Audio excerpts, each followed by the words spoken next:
우리 하나님 말씀 보도록 그렇게 하겠습니다. 하나님 말씀은 에베소서 4장입니다. 하나님 말씀 에베소서 4장 17절에서 24절까지 우리 같이 한 목소리 읽도록 그렇게 하겠습니다. 같이 읽습니다. 그러므로 나는 주님 안에서 간곡히 권고합니다. 이제부터 여러분은 이방 사람들이 허망한 생각으로 살아가는 것과 같이 살아가지 마십시오. 그들은 자기들 속에 있는 무지와 자기들의 마음의 완고함 때문에 지각이 어두워지고 하나님의 생명에서 떠나 있습니다. 그들은 수치의 감각을 잃고 자기들의 몸을 방탕에 내맡기고 탐욕을 부리며 모든 더러운 일을 합니다. 그러나 여러분은 그리스도를 그렇게 배우지는 않았습니다. 여러분이 예수 안에 있는 진리대로 그분에 관해서 듣고 또 그분 안에서 가르침을 받았으며 여러분은 지난날의 생활 방식대로 험한 욕정을 따라 살다가 썩어 없어질 그 옛사람을 벗어버리고 마음의 영을 새롭게 하여 하나님의 형상을 따라 참 의로움과 참 거룩함으로 지으심을 받은 새 사람을 입으십시오. 아멘. 자, 계속해서 우리 오늘 말씀을 나눠보도록 그렇게 하겠습니다. 에베소서 4장은 이제 우리의 삶이 어떠한 삶으로 하나님 앞에 드려져야 될 것인가 하는 것들을 함께 살펴보고 있고요. 그래서 하나님의 부르심에 합당한 삶을 살아야 된다라고 말씀을 드렸고, 하나님의 부르심에 합당한 삶은 첫째로 하나 되게 하신 것을 힘써 지켜가는 것이 이제 하나님의 부르심에 합당한 삶이고, 그러면 하나 되게 하신 걸 힘써 지켜가기 위해서 네 가지의 덕목이 필요했어요. 첫째는 겸손함, 둘째는 온유함, 셋째는 오래 참음, 넷째는 사랑으로 서로 용납하는 것. 그럴 때 공동체가 이제 하나됨을 지켜갈 수 있게 되어지고요. 두 번째는 은사를 따라 사는 삶을 살아야 되는데, 여기는 은사 가운데 두 가지로 나누었죠. 하나는 목회자, 하나는 평신도로 나누어서, 목회자의 삶이라는 것은 이제 성도님들을 온전한 사람으로 세워가는 일을 하게 되어지고, 이렇게 온전하게 세워진 평신도, 목자, 제자들이 이제 목양을 하게 되어지고 교회를 세워가는 일을 한다라고 말씀을 드렸습니다. 우리는 자꾸만 교회하게 되어지면 딱 뭐가 머리에 박히냐면 목원교회라는 이 교회가 머리에 딱 들어와 있어요. 그런데 성경의 교회를 이야기할 때는 이런 교회가 아니라 가정교회를 이야기하는 거예요. 그러니까 훈련되어진, 이제 온전하게 되어진 제자가, 목자가 목양을 하는 거예요. 그 교회 안에서 이제 목원들을 목양하게 되어지고 교회를 세워가는 일을 하는데, 어떤 교회를? 가정교회를 함께 세워가는 일들을 하게 되어지는 것들을 보게 되어집니다.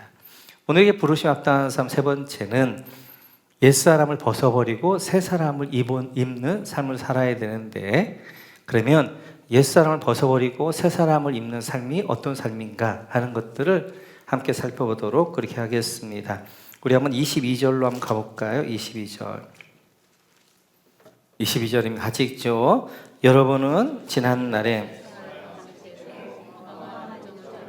살다가 썩어 없어질 그 옛사람을 벗어버리고, 첫 번째 해야 될 것이 옛사람을 벗어버리고 밑줄 그어주시고, 우리는 옛사람을 벗어버려야 됩니다. 근데 그 옛사람이 어떤 사람이냐면 22절을 보니까 허망한 욕정을 따라 살다가 밑줄 그어주시고, 그 옛사람이라는 것은 허망한 욕정을 따라 사는 삶이에요. 허망한 욕정을 우리가 쉽게 하면 탐욕을 따라 사는 삶이 되어져요. 그러니까 이제 옛사람은 자기 자아가 중심입니다. 그래서 자기 자아를 만족하고 자기 자아를 충족하는 삶을 살아가게 되어요. 이 자아가 모든 것들을 끌어들이게 되어지는 거예요. 그래서 이 옛사람의 굉장히 중요한 견고한 진이 자아입니다. 자기중심. 자기중심적인 거예요. 모든 것들이 자기중심적인 거예요. 그래서 그 자기중심적인 이 자아에서 견고하게 나온 쓴뿌리가 탐욕이란 게 나오는 거예요. 이 탐욕이 나와서 어떻게 하는 거예요? 우리 모두를 파괴시켜 가는 것입니다. 그래서 우리가 해야 되는 첫 번째, 합당한 삶을 살기 위해서는 옛사람을 벗어버려야 되는 거예요. 그럼 옛사람을 벗어버리는 것이 무엇인가 하는 것을 바울 사도는 오늘 이제 17절 이렇게 이야기합니다. 같이 한번 볼까요? 17절 같이 읽죠. 시작. 그러므로 나는 주님 안에서 간곡히 권유합니다. 이제부터 여러분은 이방 사람들이 허망한 생각으로 살아가는 것과 같이 살아가지 마십시오. 옛사람은 첫째로 여러분 허망한 생각으로 살아가는 밑줄 그어주시고, 허망한 생각으로 살아가는 삶이 옛삶입니다. 옛삶. 그 허망한 생각이라는 것은 잘못된 헛된 욕망을 따라 탐욕을 따라서 살다가 허망한 생각으로 가게 되어지면서 삶이 무의미하게 되어지는 거예요. 그래서 솔로몬처럼 헛되고 헛되니 모든 것이 헛되다라고 그렇게 탄식하는 삶이 되어집니다. 이러한 허망으로 살아가는 삶을 우리는 전도된 삶의 방식이다, 그렇게 이야기하게 되어져요. 그러니까 전도된 삶의 방식이라는 것은 삶이 바뀐 거예요. 그러니까 우리가 사랑해야 될 것이 있고 사용해야 될 것이 있습니다. 그래서 사랑해야 할 건 사랑해야 되고 사용해야 할 건 사용해야 되는데, 이 옛사람을 어떻게 하냐면 이제 이런 허무한 생각을 가지고 사는 사람은 사용해야 될 것을 사랑하고 사랑해야 될 것들을 사용하게 되어져요. 그러니까 우리가 사랑해야 될 사람은 하나님이십니다. 하나님을 사랑해야 되는데 하나님을 사용해요. 그리고 우리가 사용해야 될 것이 하나님이 주신 것들을 사용해야 되는 거예요. 그 하나님이 주신 것들을 사용해서 어떻게 하는 거예요? 하나님을 사랑하는 삶을 살아가야 된단 말이에요. 그런데 옛생각, 자아 중심의 삶을 사는 옛사람은 하나님이 주신 것들을 사랑하기 위하여 사랑하고 하나님을 이용하게 되어지는 거예요. 그러니까 하나님을 사용해서 이용해서 이제 우리가 사용해야 될 것들을 이제 추구해 가게 되어지고, 그러면 그 탐욕이 어떻게 하는 거예요? 우리가 사용하라고 주신 것들을 사랑하게 되어지는 거예요. 그래서 하나님 우리 물질 주신 것은 물질을 통하여서 하나님 앞에 영광 돌리라고 주셨단 말이에요. 그런데 하나님 우리가 물질을 달라고 기도를 하는데 그래서 하나님을 이용해서 물질을 풍요롭게 하게 되어지면 물질을 사랑해 버린단 말이에요. 이것이 허무한 생각이 되어져요. 그러니까 옛 사람은, 자아중심적인 사람은 첫째로 이렇게 삶의 방식이 전도되어져 버린, 삶의 방식이 바뀌어버린 삶을 살아가는 것들을 볼 수 있습니다. 그래서 우리는 먼저 그의 나라와 그의 의를 구하라. 그래야면 이 모든 걸 더하시겠다고 약속하셨단 말이에요. 그런데 우리는 무엇을 먹을까, 무엇을 마실까, 무엇을 입을까 추구하면 그걸 사랑해요. 그러다 보니까 어떻게 되어지는 거예요? 그 삶은 염려를 낳게 되어지는 거예요. 염려를 낳게 되어지다 보니까 삶이 염려에 묶이는 거예요. 매여버리는 거예요. 그 염려하다가 결국 허망한 삶으로, 이제 헛된 삶으로 끝나버리는 삶이 되어지는 거예요. 그래서 하나님은 우리에게 먼저 그의 나라 그의 의를 구하라. 그래서 하나님께서는 우리에게 물질 주시고 또한 세상에 우리의 많은 것들 주신 이유는 그걸 통하여서 하나님을 사랑하라고 주셨어요. 그런 삶을 살 때 우리 안에 일어나는 것 중에 하나가 뭐냐면 믿음이 생기기 시작하는 거예요. 그래서 우리가 세상 걸로 인하여 염려하지 않고 하나님 믿음으로 맡겨드리게 되어지니까 믿음으로 사는 삶으로 담대하게 된단 말이에요. 근데 옛사람은 늘 자기중심이란 말이에요. 자아중심이란 말이에요. 그 자아중심으로 해서 이제 내 중심으로 더 탐욕적인 삶이 되어지면서 하나님까지 이용하면서 내가 추구하는 탐욕을 사랑하고 추구하는 삶들을 살아가게 되어지는 거예요. 두 번째로 보게 되어지면 이렇게 이야기합니다. 우리 한번 18절 같이 한번 볼까요? 18절. 18절 같이 한번 시작. 그들은 자기들 속에 있는 무지와 자기들의 마음의 완고함 때문에 지각이 어두워지고 하나님의 생명에서 떠나 있습니다. 옛사람 두 번째 특징은 18절 하나님의 생명에 떠나 밑줄 그어주시고,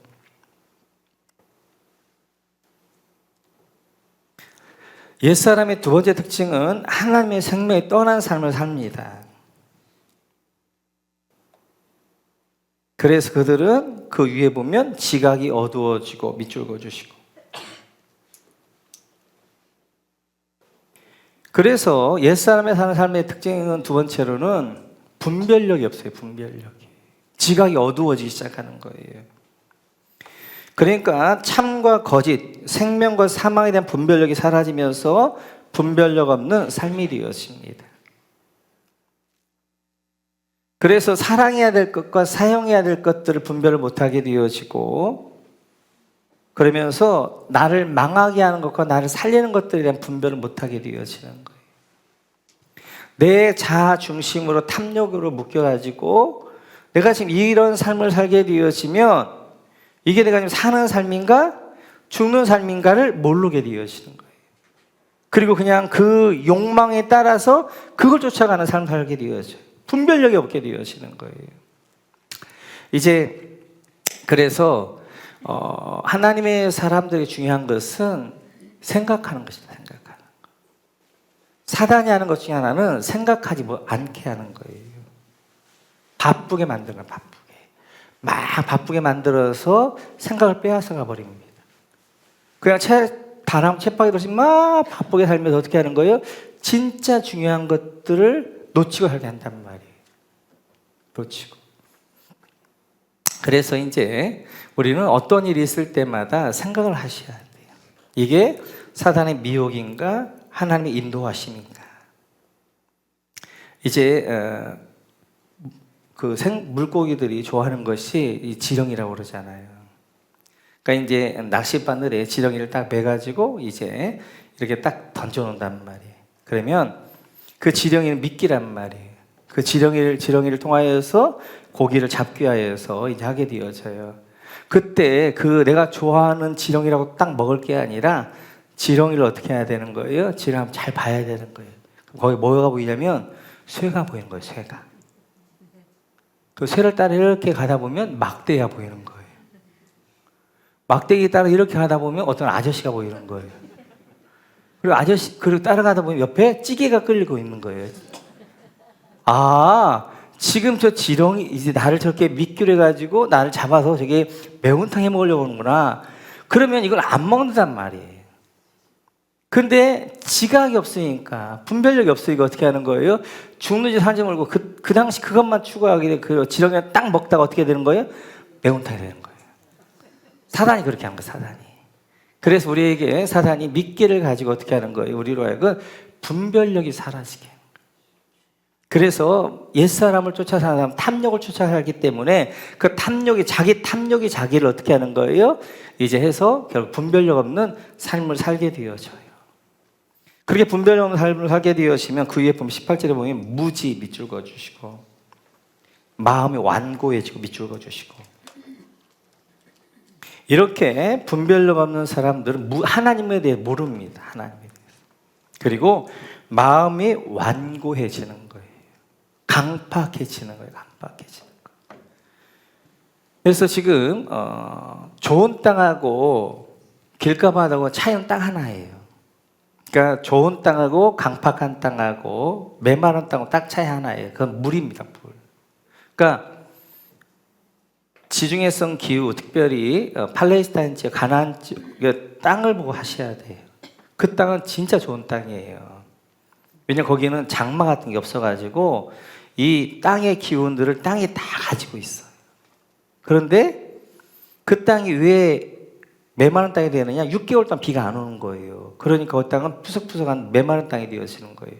거기에 비만 오면 그렇게 풍성한 땅이 되어지는 거예요. 그렇게 이제 열매들도 맛있고 채소도 맛있고 과일도 그렇게 맛있는 거예요. 지중해성 기후에 있는 거기. 왜냐면 거기는 우리와 같이 장마나 이런 게 없어요. 막 비가 막 이렇게 내리지 않거든요. 보슬보슬 6개월 동안 조금씩 내리기 때문에 이 땅들이 다 가지고 있는 거예요. 그러니까 완악함이라는 것, 강팍함이라는 건 이제 똑같은 마음인데 똑같은 마음이 좋은 땅이 될 수도 있고 완악하고 강방한 땅이 될 수도 있고 그 차이는 딱 하나예요. 물이 있느냐 없느냐. 그건 하나님의 은혜가 있느냐 없느냐 차이란 말이에요. 하나님의 은혜가 있는 마음은 좋은 땅이에요. 그래서 어떤 말씀이 들어와도 그 말씀 가운데 아멘 아멘 하면서 100배, 60배, 30배 결실을 맺어요. 그런데 하나님의 은혜가 없는 마음은 완악한 거예요. 이것도 불평, 저것도 불평, 저것도 신경질, 이것도 기분 나쁘고 저것도 기분 나쁘고. 여러분 우리의 삶에서 100% 만족한 게 어디 있어요? 한 60% 만족하면 살아야지. 그러니까 60% 만족한 것들을 보고 살 것인가? 40%를 보면서 이제 이렇게 불평할 것인가? 그 차이란 말이에요. 그러니까 하나님의 은혜가 있는 분들은 감사한 것들 보면서 감사하면서 그 삶이 풍성해지는 거예요. 근데 하나님의 은혜가 사라지면서 어떻게 하나 강팍해지면서 그 것들이 불평거리만 보게 되어지는 거예요. 하나님 주신 은혜들이 훨씬 많은데 그것을 안 보고 불평거리만 보면서 불평하고 원망하고 거기서 푸석푸석 먼지만 나게 되어지고 이 인생이 불쌍해진 인생이 되어지는 거란 말이에요. 그래서 우리는 분별력을 가져야 되는 거예요. 분별력을 가지고 내 인생을 풍요롭게 하는 것이 무엇인가, 내 인생을 이제 이렇게 충만하게 만드는 것이 무엇인가를 보면서 살아야 된다. 근데 옛사람은 우리 안에 있는 자아가 탐욕으로 인해 가지고 자꾸만 더 가져야 된다, 더 많이 가져야 된다, 더 많이 가져야 된다.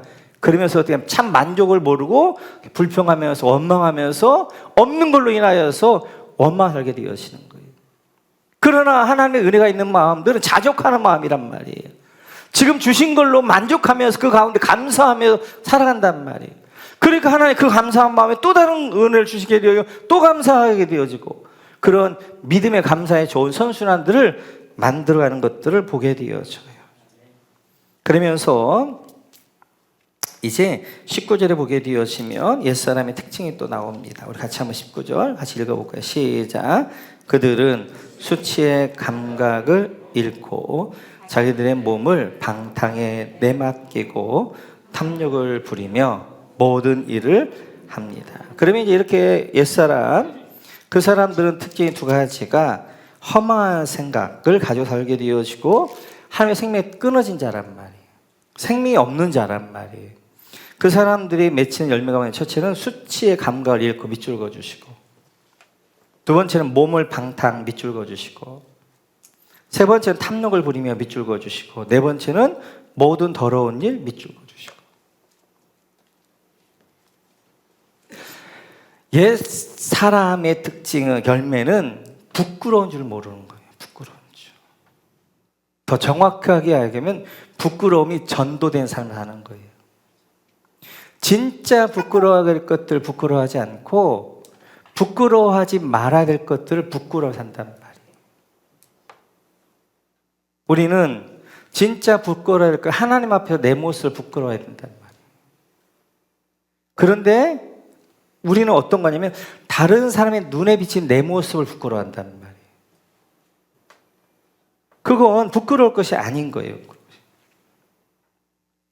그래서 이제 하나님 앞에 나답지 못함으로 그냥 부끄러워해야 되고 다른 사람의 눈에 비친 내 모습을 부끄러워할 필요가 없거든요. 그러니까 하나님, 다른 사람에 비친 내 모습은 중요한 게 아니에요. 나는 하나님의 부르심에 합당히 내가 살고 있는가? 하나님의 앞에 나답지 못함으로 부끄러워야 된단 말이에요. 그런데 옛사람은 자꾸만 하나님의 앞에 사는 것이 아니라 사람에게 앞에 살게 되어지는 거예요. 그러니까 이 사람이 나를 어떻게 볼 것인가? 그 사람 눈에 비친 내가 좀 가난하고 못 배운 것 같고 좀 못생긴 것 같고 그런 것들을 부끄러워한다면 그건 부끄러운 게 아니에요. 진짜 부끄러운 것은 하나님 앞에서 나답지 못함에 대한 부끄러움이 있어요.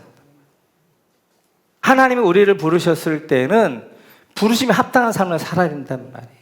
근데 하나님 앞에 내가 부르심에 합당한 삶을 못 사는 걸로 부끄러워해야 되는데 이걸로 부끄러워하는 것이 아니라 자꾸만 사람 눈에 비친 내 모습만 보면서 어떻게 하는 거예요? 이제 부끄러워한단 말이에요. 그래서 수치를 잃어버려요. 수치의 감각을 잃어버리는 거예요. 무엇을 부끄러워해야 될 것인가, 뭐에 대해 당당해야 될 것인가를 모르는 거예요. 우리는 하나님 앞에서 나답지 못하게 사는 걸로 인하여 부끄러울 줄 알아야 돼요. 하나님이 나를 왕 같은 제사장을 부르셨는데 그 왕 같은 제사를 하지 못하고 사단에게 질질 끌려다니는 패배하는 삶을 사는 나를 보며 부끄러워야 된단 말이에요. 내가 좀 다른 사람에 비친 그 내 모습 중요하지 않아요. 그것은 지금 하나님 나를 빚어가는 모습이란 말이에요. 지금의 다른 사람의 눈에 비친 내 모습은 결과물이 아니란 말이에요. 지금 내가 고난 가운데 있고 여러 가지 실패 가운데 있고 이것들은 하나님이 더 좋은 하나님 형상을 닮은 사람으로 만들어가기 위한 과정이란 말이에요. 그걸로 부끄러울 것이 아니라 하나님이 나를 부르신 부르심 앞에 내가 지금 충성하고 있나? 그 부르심 앞에 살고 있나를 보면서 부끄러워야 된단 말이에요. 그러니까 옛사람의 매개 되어지면 수치를 잃어버리게 돼요. 진짜 부끄러울 걸 부끄러워하지 아니하고 부끄러워하지 말아야 될 것들을 부끄러워하는 거예요. 그래서 사단에게 딱 잡혀가지고 어떻게 하는 거예요? 남과 비교하면 하는 거예요. 그래 남에게 비교해가지고 자기를 비하하기도 하고 조금만 하면 자기 우월감 가운데 이제 교만하기도 하고 뭐 이렇게 되어지는 거예요. 남의 눈에 비친 자기 모습 가지고 일희일비 하는 거예요. 이 사람 앞에는 당당한데 저 사람 앞에 가서는 비굴해지게 되어지고 그런단 말이에요. 아닙니다. 두 번째는 몸을 방탕하게 돼요. 방탕하게. 성경의 방탕이라는 말은 이제 낭비되는 삶을 사는 거예요. 그러니까 삶을 낭비되게 사는 거예요. 낭비되게. 그래서 하나님이 우리를 부르셨을 때는 이렇게 살라고 부르셨어요. 로마서 12장으로 한번 봐보시겠어요? 로마서 12장 1절 같이 읽습니다. 시작. 형제자매 여러분, 그러므로 나는 하나님의 자비하심을 힘입어 여러분에게 권합니다. 여러분의 몸을 하나님께서 기뻐하실 거룩한 산 제물로 드리십시오. 이것이 여러분이 드릴 합당한 예배입니다. 예배입니다. 그래서 우리 몸을 어떻게 하는 거예요? 방탕하게 하지 않는 삶은 나를 하나님 앞에 드리는 삶이란 말이에요.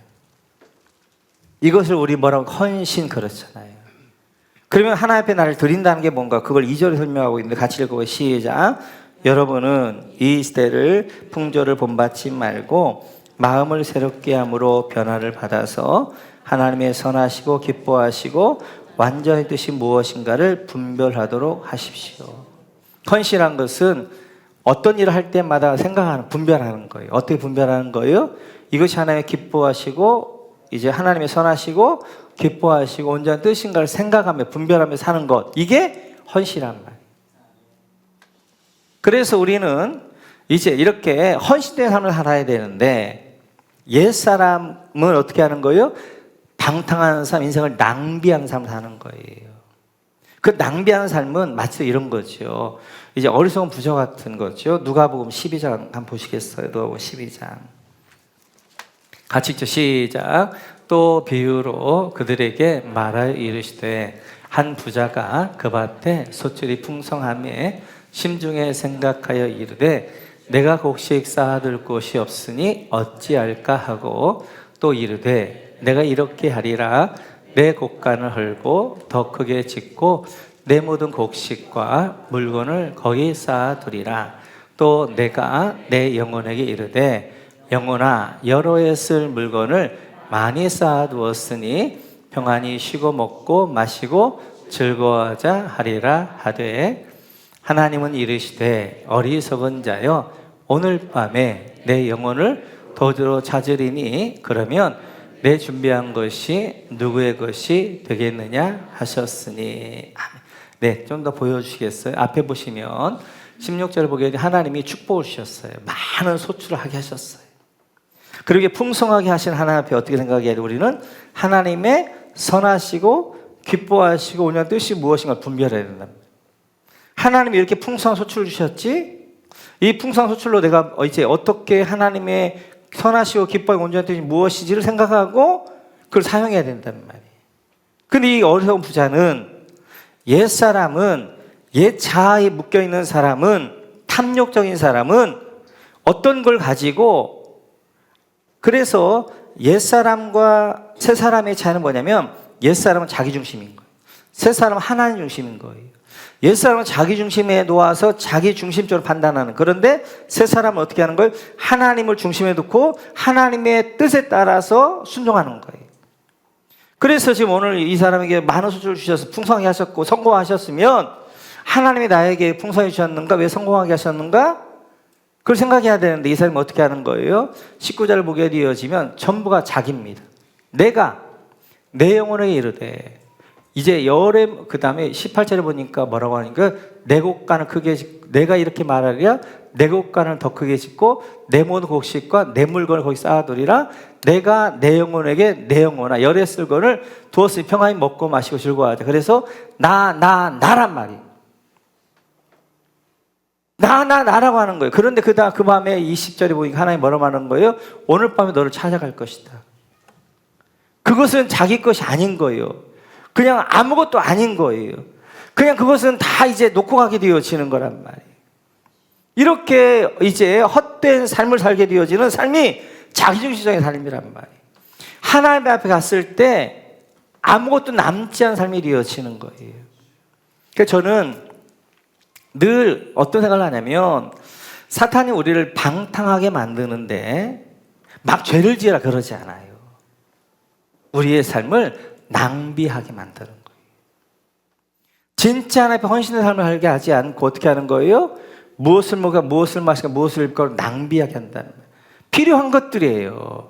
근데 그것들로 낭비하는 삶을 살아가지고 진짜 우리의 사명들을 살지 못하도록 만드는 거. 이게 사탄의 전략이 되어지고, 이 자기 탐욕에 묶이게 되어지면, 옛사람 가운데 살게 되어지면 삶이 낭비되어지는 거예요. 뿐만 아니라 그 다음에 탐욕을 부리게 되어지고 모든 더러운 일을 하게 되어지고. 그냥 넘어갈게요.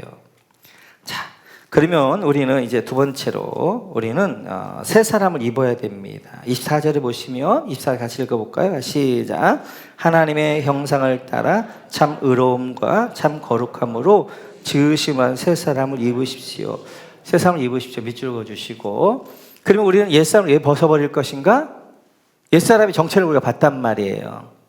옛사람은 어떻게 하는 거? 허망한 생각을 하게 되어지고 하나님의 생명에 끊어진 자가 되어지면서 그렇던 부끄러움을 잃어버리게 되어지고 낭비된 삶을 살게 되어지고, 그리고 탐욕의 삶을 살고 더러운 일을 하게 되어지고. 이런 옛사람을 벗어버린 이유는 새 사람을 입기 위해서 그렇단 말이에요. 그럼 새 사람을 입는다는 게 무엇인가? 우리 한번 23절 같이 읽죠. 시작. 마음의 영을 새롭게 하여. 마음의 영을 새롭게 하여. 밑줄 그어주시고. 새 사람을 입기 위해 첫 번째, 마음의 영을 새롭게 하셔야 돼요. 하나님의 영이 우리 가운데 오셔야 돼요. 오셔야 돼요. 그래야 우리가 새 사람을 입게 되어지는 거예요. 우리는 이제 옛사람을 벗어버리기 위해서 이렇게 할 수 있습니다. 내가 지금 허망한 생각을 하고 있는가? 그 허망한 생각을 내가 하지 말아야지. 내가 지금 지각이 없는가? 분별력을 가져야지. 내가 지금 수치를 모르는가? 내가 부끄러운 감각을 좀 살려야지. 몸이 지금 방탕하고 허비된 삶을 하는가? 허비된 삶을 살아야지. 그리고 열심히 우리가 노력을 해요. 그러면 옛사람이 벗어지느냐? 네, 조금 벗어질 거예요. 그런데 우리가 이렇게 고백할 것입니다. 로마서 7장 한번 가보시겠어요? 로마서 7장 24절 같이 읽죠. 시작. 나는 비참한 사람입니다. 누가 이 죽음의 몸에서 나를 건져 주겠습니까? 나는 비참한 사람. 밑줄 그어주시고. 지금 누가 이렇게 말하고 있냐면 바울 사도가 말하고 있는 거예요.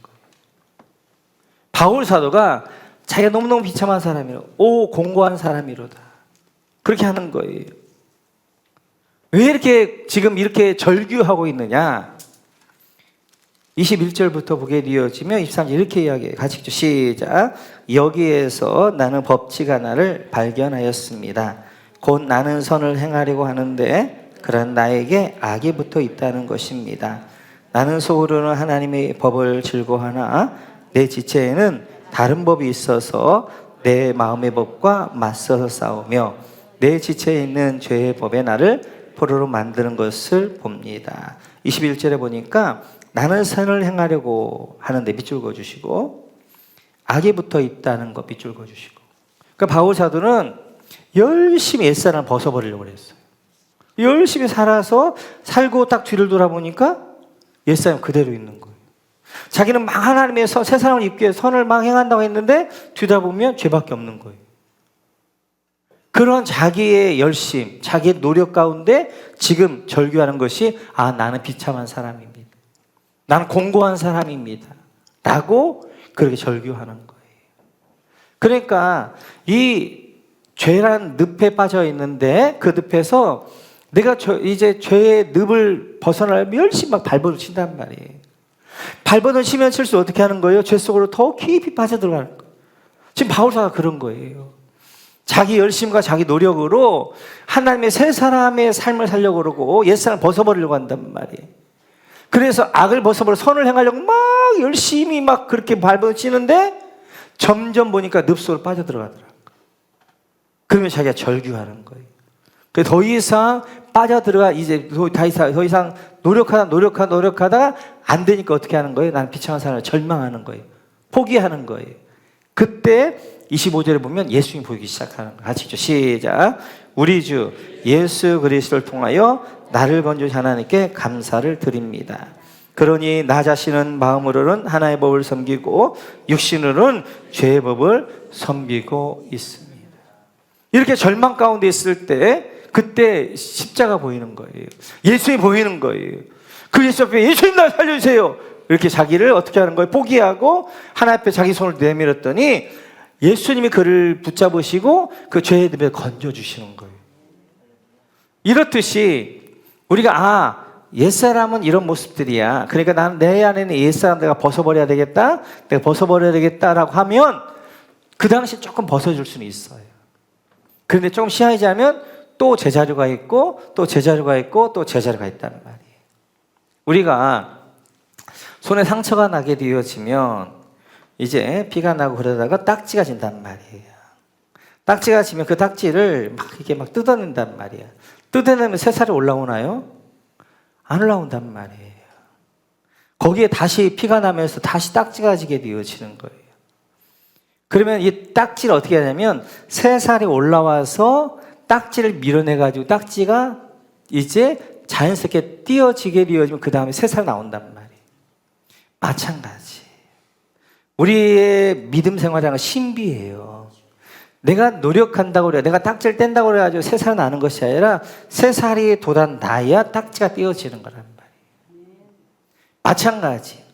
옛사람을 벗어버리는 것은 내가 옛사람을 막 벗어버리려고 하는 것이 아니라 내 안에 뭐 하는 거예요? 새 사람을 내가 입어버리면 바로 오늘 본문에처럼 이제 성령이 내 안에서 이제 마음의 이제 영이 새롭게 되어지면 하나님의 영이 내 안에 오시면 그 하나님의 영이 내 안에 있는 나를 변화시켜가면서 내 안에 옛사람을 하나하나 벗겨내게 된단 말이에요. 그래서 우리가 성령 충만을 구하는 기도를 하는 거예요. 신앙생활은 우리 열심도 있어야 돼요. 그 열심이라는 것은 하나님의 은혜를 구하는 열심이란 말이에요.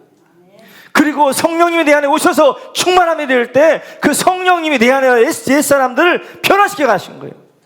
성령 오시면 우리 속이 영이 강건해지면 어떻게 하는 거예요? 내 속사람이 강건해지면서 내 옛사람이 양파 껍질처럼 하나씩 벗겨지는 것, 그것이 바로 신앙의 원리란 말이에요. 그래서 우리가 성령 충만을 구하게 되어지고 성령 충만을 구할 때 성령 충만할 때 내 안에 있는 옛사람들이 내 안에 있는 것들이 하나씩 벗겨지면서 내가 어떻게 하는 거예요? 강건하며 하나님의 사람으로 세워져 가는 것들을 볼 수 있습니다. 두 번째로 보게 되어지면 24절 같이 읽죠. 시작. 24 시작. 하나님의 형상을 따라 참으로 의로움과 참 거룩함으로 지으심 받은 새 사람을 입으십시오. 하나님의 형상, 여러분 밑쪽으로 하나님의 형상을 회복하셔야 돼요. 하나님의 형상이라는 건 우리가 이제 어성경에서 같이 봤던 것처럼 하나님 우리를 창조하실 때 두 가지 창조, 하나님의 형상과 모양으로 창조했단 말이에요. 하나님의 모양이라는 것은 하나님의 존재 스타일, 하나님의 공동체 계시는 거예요. 그 공동체가 깨졌는데 하나님의 모양을 회복하는 공동체성을 회복해가는 거란 말이에요. 그것이 예수님의 크로스 십자가예요. 너와 나가 회복되어지는 거란 말이에요. 하나님의 형상이라는 것은 하나님의 영으로 우리를 영적 존재를 만들었단 말이에요. 그래서 이제 사람은 어떻게 하나님과 교통한 존재란 말이에요. 그래서 우리 하나님의 형상을 회복한다는 것은 하나님과의 관계를 회복해가는 거예요. 그래서 하나님의 거룩성을 회복해가는 거예요. 내 하나님의 거룩함을 회복해가는 거예요. 그래서 우리가 하나님의 형상을 회복하게 되어지고, 그래서 그 밑에 보게 되어지면 하나님의 형상을 회복하면 어떻게 되는 거예요? 참 의로움과 밑줄 그어주시고 참 거룩함 밑줄 그어주시고, 이렇게 하나님의 형상을 회복할 때 우리 안에 하나님의 어떻게 하는 거예요? 의로움이, 의가, 하나님의 거룩함이 회복되어지는 거예요. 하나님 거룩함. 그래, 하나님의 거룩함이라는 것은 제가 다음에 좀 자세히 설명할게요. 세 가지로 나타나는 거예요. 외적으로는 구별됨으로 나타나게 되어지고, 내적으로는 분별력으로 나타나게 되어지고, 영적으로는 성별함으로 나타나게 되어지고. 우리 내일 이제 목자 수련해야 되니까 제가 여기서 마치려고 그래요. 자, 다시 한번 정리해 볼게요. 우리가 부르심에 합당한 삶을 사는 삶은 세 번째로 옛사람을 벗어버리고 새 사람을 입는 삶을 살아야 돼요. 그러면 우리는 옛사람을 벗어버리고 새 사람을 입는 삶이란 뭔가? 어떻게든 자꾸 내 안에 있는 옛 모습들 내가 자꾸 벗어내려고 그러고 자꾸 변화되려고 그러고, 아니 이거 고쳐야 되겠다, 그렇게 살 때 우리의 옛 모습이 벗어지는가? 아닙니다. 내 안에 하나님의 새 사람을 입으면 옛 사람이 벗겨져 버리는 거예요. 그게 영적인 원리예요. 그래 중요한 것이 하나님의 형상을 회복, 하나님과의 관계를 회복해 가는 거예요. 그리고 중요한 것이 우리의 마음에 하나님 영으로 충만한 거예요. 성령 충만한 거예요. 성령 충만할 때 내 안에서 하나님의 옛사람을 하나씩 몰아내가면서 내 안에 변화가 되어지고, 거룩함, 하나님의 형상을 회복하고 거룩함들 회복하게 하면서 우리가 옛사람을 벗는 하나님의 이제 구별된 삶으로 살아가게 되어지는 거예요. 우리 모두 이제 새 사람을 입는 우리가 모두가 되시기를 주님의 이름으로 축원합니다.